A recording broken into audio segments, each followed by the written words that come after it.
त्यामुळे जिथे मी राहिलेलो आहे त्या ठिकाणी मी भाजपवर प्रामाणिकपणे काम केलेलं आहे आणि मी आपल्याला ग्वाही देऊ इच्छितो की भाजपामध्ये आज प्रवेश घेत असताना तीच भूमिका घेऊन प्रामाणिकपणे भाजपामध्ये काम करेन.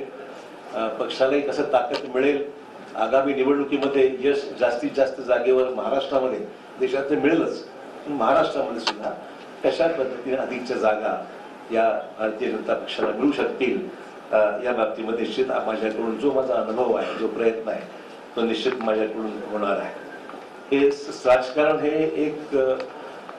एक सेवेचं माध्यम आहे आणि मला वाटतंय की मला कोणावरही व्यक्तिगत टीका टिप्पणी मी कालही स्पष्ट केलेलं आहे. मला ठीक आहे, पक्ष सोडल्यानंतर अनेक सहकारी त्याच्यामध्ये काही विरोधी बोलतात, कोणी काही टिप्पणी करते, काही लोकांनी समर्थन केलंय, विविध ज्याला आपण म्हणू ती मतभिन्नता असू शकते. व्यक्तिगत स्वरूपाचे कुठले दोषारोप मी कोणावर केलेले नाही, करणार नाही. मी आजपासूनच इथे पॉझिटिव्ह कामाला लागलेलो आहे.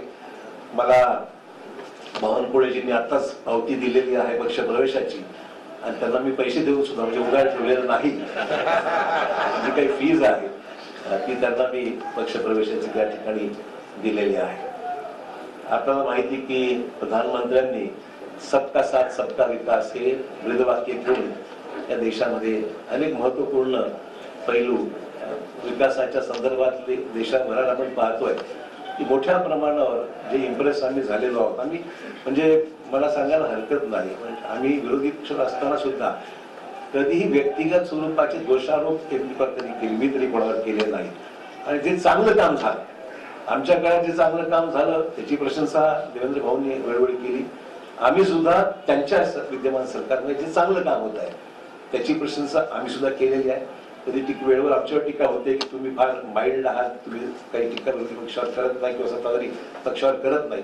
हेतू तो नाही आहे. महाराष्ट्राची जी परंपरा आहे, जी सभागृहामध्ये एकमेकांविषयी असलेली जी भूमिका असते विरोधी म्हणून ती प्रामाणिकपणे विरोधात असताना केलेलीच आहे. परंतु